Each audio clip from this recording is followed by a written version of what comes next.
Welcome to another episode of Discograffiti's wildly in-depth Beach Boys series and Your Dreams Come True, where Brian Wilson freaks like you and me get our chance to delve deep into the barely believable history and prodigious discography of my favorite band of all time, and also coincidentally the best, along with a slew of over 50 top-shelf guests, ranging from musicians inspired by their work, family members, documentary directors, songwriting collaborators, Beach Boys authors, producers, touring band members, and for good measure, some of the Beach Boys themselves. I'm your host, Dave Gebrow, and special thanks goes out to co-producers Chuck Granata, Dennis Dykin, and Mark Freed, without whom this series would not have happened. And in this episode, we'll be turning our spray cans on the Beach Boys' Pet Sounds. Welcome to the Chuck Granata interview series, a very special collection of conversations about the Beach Boys' pet sounds that have never before seen the light of day. In the early 2000s, my friend Chuck Granata conducted a series of telephone interviews with members of the Beach Boys, studio musicians, family members, historians, authors, experts, and more, recording it all on minidisc and pulling quotes that ultimately wound up in his incredible book, Wouldn't It Be Nice? Brian Wilson and the Making of the Beach Boys' Pet Sounds. The minidiscs with the interviews were then all labeled, boxed up, and packed away. That is, until now. Chuck has done a bit of audio sprucing where needed, and I've trimmed them down for broadcast, but otherwise, this act of loving curation is brought to you as an act of historical TLC. Of course, I can't possibly thank Chuck Granata enough, and you should definitely pick up his book if you haven't already. The next entry in the Chuck Granata Pet Sounds interview series is Chuck's chat with Alan Robinson, the French horn player whose extraordinary playing graces God only knows. It's absolutely incredible what a photographic memory Alan possesses. Listening to the man speak, it's as if you're sitting right there beside him watching Brian Wilson through the control room glass. This interview is an absolute must-hear for Pet Sounds fans.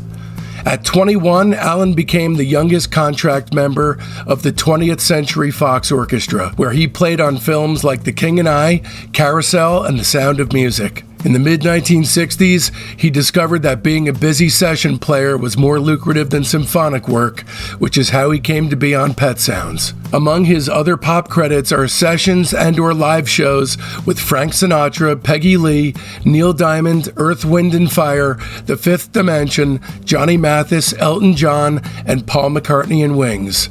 Here it is then, Alan Robinson. When did you first hear the record? That's what I'd like to know. Do you remember the first time you heard the record after you left the session? 30 years. It was that long? Yeah. So you never heard it at that time? Well, if I did, I forgot about it. Wow. But the memory has really solidly come back to me about the session. I can remember everything about the session. I can close my eyes and I can see the inside of the recording studio. So describe... I don't know why.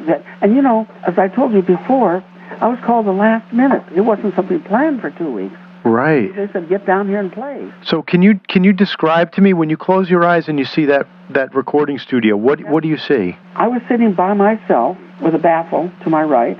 To my left side, there was the string section, and behind the string section was Hal Blaine and percussion system. And to his right, there were other instruments there that were percussion instruments, and the guitars were to the left.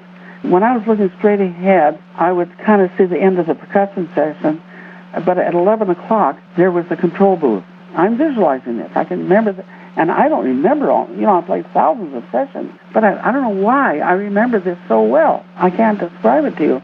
Maybe I thought it was so unusual that anybody would sing something to me and I'd have to play it, but it was nothing unusual. Gosh, I did all the sessions with Earth, Wind and Fire. My name is on the album. I did the Barry White recordings and the Emotions, the Fifth Dimension. I was on the road with the Fifth Dimension. So, if I were to die tomorrow, I would have done everything I wanted in my life. I was playing for the Queen of England in the Edinburgh festivals.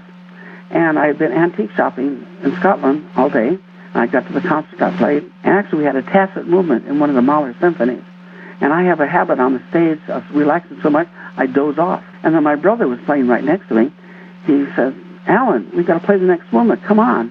So I opened my eyes, and I looked up, and I looked at the Queen, and she's sitting in her box. And she gave me a little half smile, and she crossed her both index fingers. She said, you're like, naughty boy. But she gave me that half smile. That's one of the highlights of my life. That amused her, that I would wake up and play the next movement. You can't make up a story like that, you know. Tell me a little bit more about being in the studio that night. All right, that concludes your free sneak peek into today's Patreon episode. If you want to hear the rest of it, just visit patreon.com/Discograffiti and either purchase this podcast by itself for $4, or better yet, subscribe at the major tier and get access to Discograffiti's 4 weekly episodes. That's Friday's free episode, the Sunday Discograffiti Soldiers of Sound episode, which showcases Patreon members and the Elephant Six world, your Monday bonus episode, and your Wednesday early release, ad-free, super extended director's cut of that Friday's show. Please keep in mind this is entirely how I support my wife and 6-year-old son, so don't risk feeling badly about yourself by not supporting Discograffiti. Become a member so you don't miss a single thing at patreon.com/Discograffiti.